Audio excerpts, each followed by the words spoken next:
I wanted to go over some of the common questions you hear from time to time about what is prepping? Is prepping pointless? Are preppers crazy? All of those different things. So the first one here is, what is prepping? Everyone is different. The stigma about preppers from society is that we need to be prepared for the end of the world, or we're not doing it right, or that's what we do is we prepare. Every single prepper has got their doomsday bunker and 10 years worth of food. And this idea that all preppers are going to be hiding in their bunkers and they're going to be ready to blast anything that moves in some sort of disaster and crisis.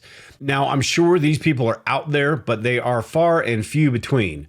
Over the years, I've met and talked to many different preppers, some who wouldn't even label themselves preppers, but rather just a person who wants to be prepared, is trying to become more self-reliant.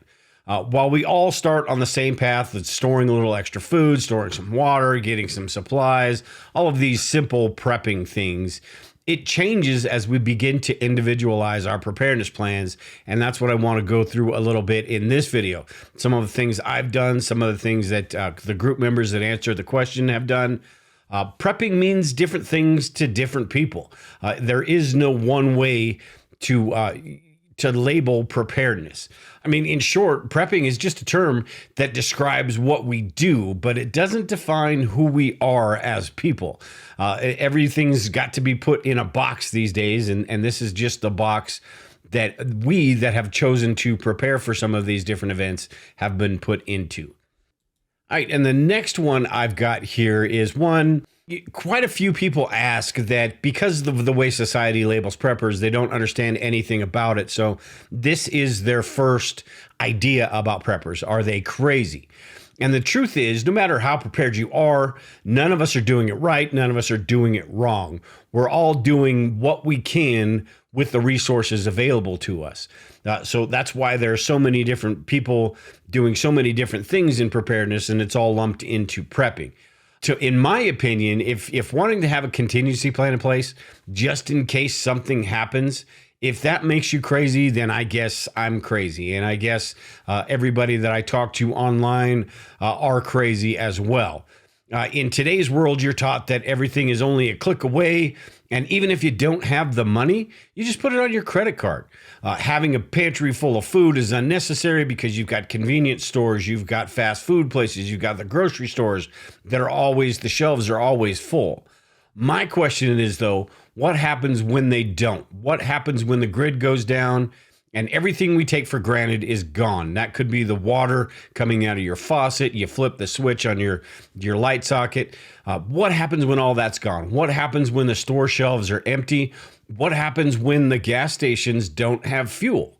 And at that point, will you still have a job to go to in the first place? So when you look at it like that, prepping is not crazy at all. Prepping really makes sense.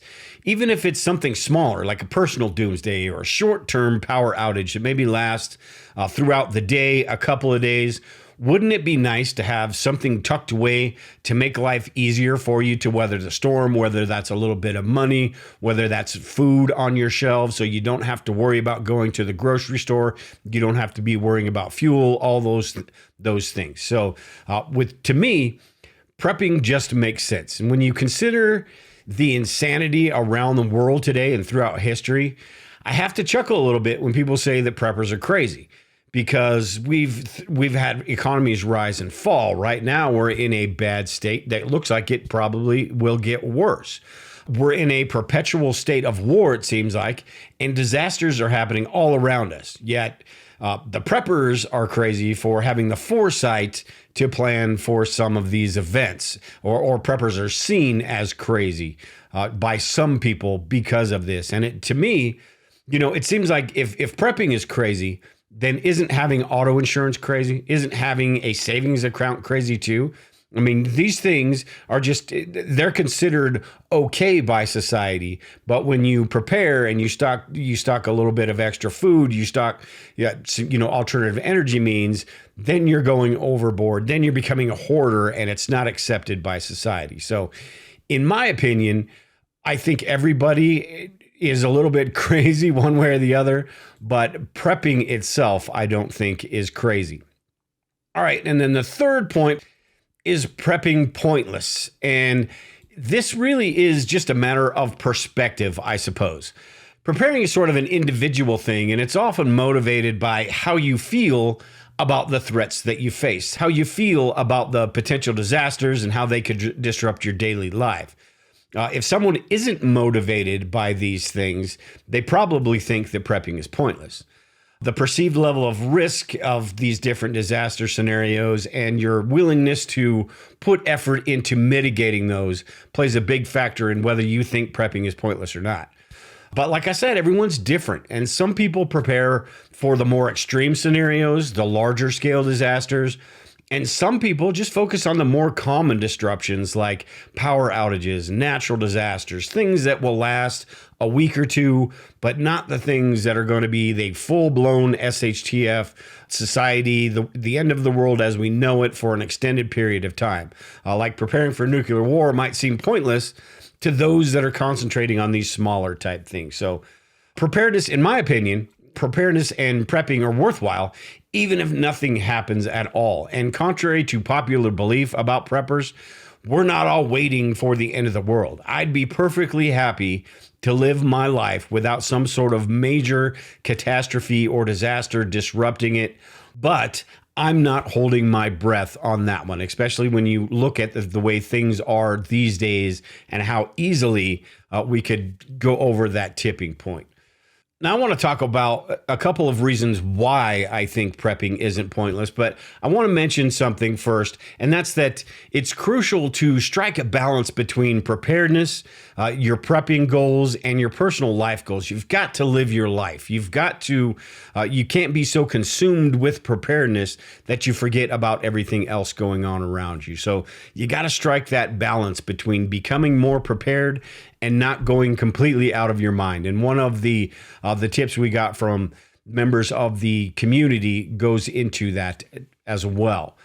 Now, prepping can be beneficial for a number of different reasons. You've got your personal peace of mind. For many preppers, it's that sense of security, knowing that you've taken some steps to mitigate what these types of difficult situations might bring. And it helps reduce that anxiety and stress. You've got personal doomsdays where prepping is beneficial because you're not only helping yourself become a little bit more prepared for these larger scale situations, but if a job loss, if a medical emergency, a car accident, something like that happens, a personal doomsday, you have a little tucked away to weather that storm and get through a difficult situation. You've got the self-reliant aspect of it, which is that's what prepping is all about. Not having to depend on outside resources for your survivability, being able to take care of yourself and your family if the grocery stores, the shelves are empty, if the gas stations are closed, things like that. If the grid goes down and you have no electricity, you have that ability to take care of yourself. There's also community building. Whether you're talking about online groups like the Survivalist Prepper group that we have, the online mag, where it's a bunch of like-minded individuals sharing their thoughts and helping each other grow, whether it's an actual mag group or whether it's just a network of friends that you know are going to be beneficial, friends and neighbors that are going to be beneficial in a disaster, those are all super important. You've got the economic considerations, which are a big one for me because you just never know from one day to the next, from one president to the next, one administration, whatever.